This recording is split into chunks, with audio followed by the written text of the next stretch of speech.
2006 backpack to Elbow Lake, Grey Glacier, and Grey Lake. This is Jack, Dell, and Frank, my hiking companions. Frank took a picture of Dell and I as Jack headed into the campsite. The trail near the end of Elbow Lake, near where we camped. Frank took another picture of me by the side of the lake. Here was a beautiful view of the lake, looking down on it from the trail high above. The grassy meadow at the east end of the lake, with the mountains showing in the background. The path leading away was quite a rocky path at times. Lots of little mountain avens and flowers scattered the area. On the way up to the Grey Glacier, we found this little canyon with a waterfall from the meltwater coming down off the glacier.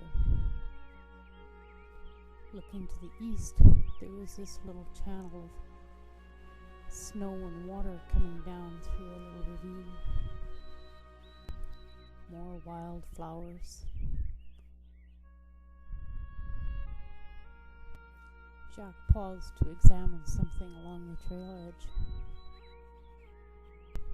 It seemed to be a good place to take a picture, to prove I really was there. I had Jack pause as we climbed up one of the steep slopes.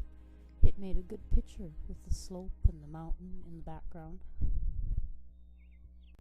More wildflowers blooming down in the valley. The little meltwater was making a fast stream. There is the Grey Glacier. We hiked right to the base of it. Here's some of the meltwater coming off. I jacked up the contrast so it was easier to see what we really saw when we were there. Here's the photo as it is, taken by the camera when I was there. The light was so bright it kind of washed out the colors. They were visible to the naked eye. Here's another one showing the creek water as it's coming down. Another view of the creek where it's a little wider now. More water is added. And I've upped the contrast to make it look more the way that I saw it. I was there. Here's the original picture, kind of washed out by the brilliance of the sun. The meltwater in a hurry to get to the bottom of the valley. Again, I upped the contrast, this time a little bit to the surreal edge, making the water a turquoise blue, which it really didn't seem to be in real life. Here is an area where there are many springs and water oozing out of the rocks, and there was a lot of moss growing in amongst it. Again, the lighting was so brilliant that it was hard to take a picture of it to do it justice.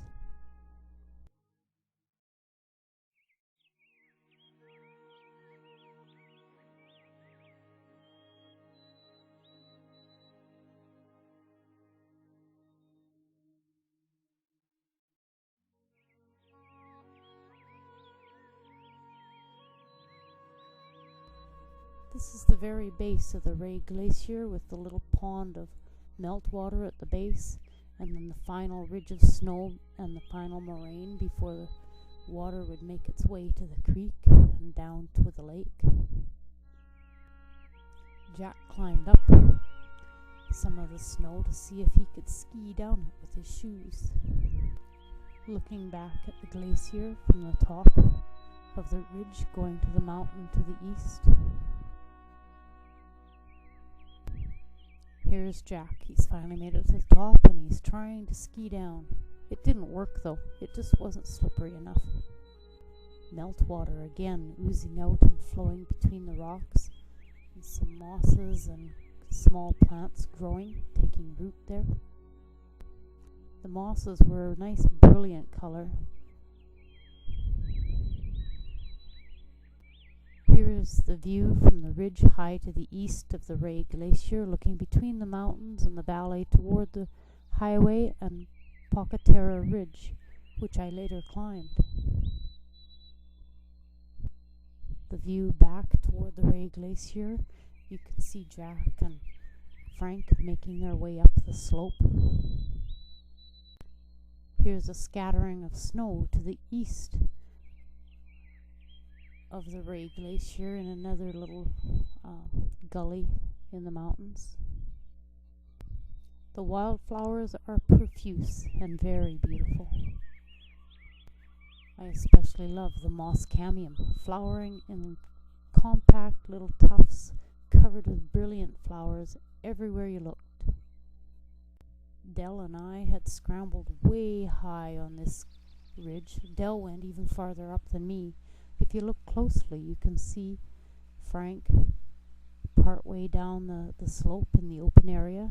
And if you look very, very closely, Jack is laid down to suntan and rest while we gander about. The lichens are various colors too, in amongst all the flowers and the rocks.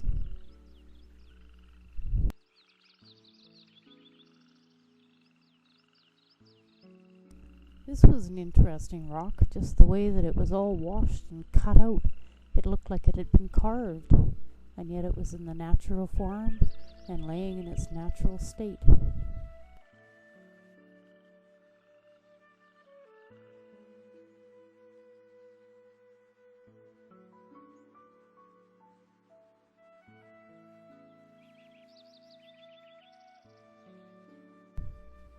This is one of my all-time favorite pictures of a moss camium in high amongst the melt waters on the edge of the slope, with petals drifting in some of the melt water, caught in some of the mosses.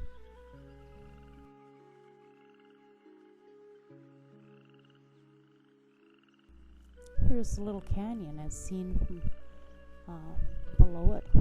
You can make out the glacier in the back and the way the creek has come down from there, flowing through and made the canyon in this particular area. Back to a quiet pool at the very end of the lake on our return trip. Supper time. The sun is setting over Elbow Lake.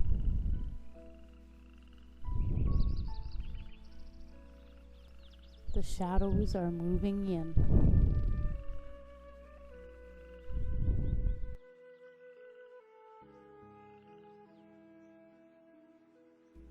Some more of the wildflowers. Dusk is coming on quickly.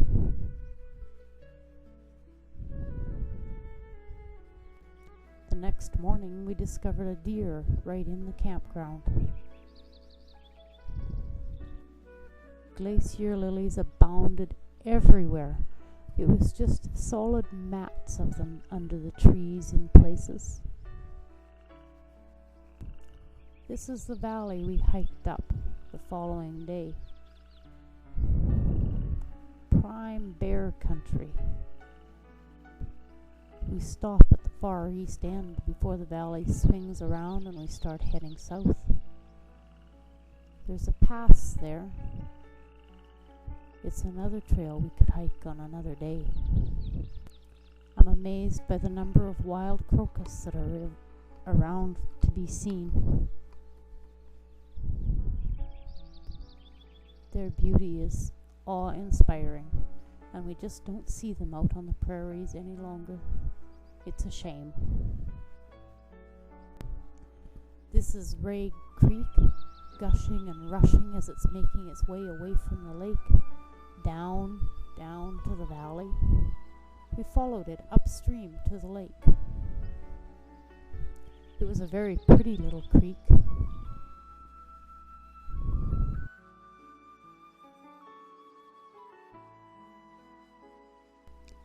We're almost there. You can see the exit of the creek from the lake. The lake at last, and this is the spot that the creek originates from. It's a high tower of mountains all around it. I love the wild forget-me-nots beside this old piece of wood.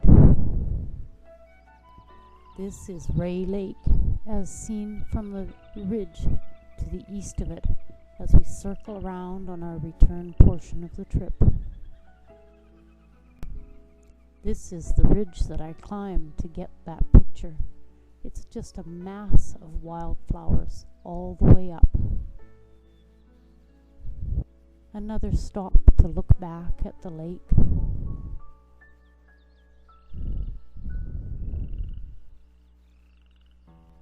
Another piece of old wood rotting with lichen and flowers around it. I believe this is dwarf Jacob's ladder growing beside this beautiful rock. It's such a beautiful plant too. The leaves are in the shape of a ladder, and that's where it gets its name from. We're approaching the east end of Elbow Lake again as we return to the campground.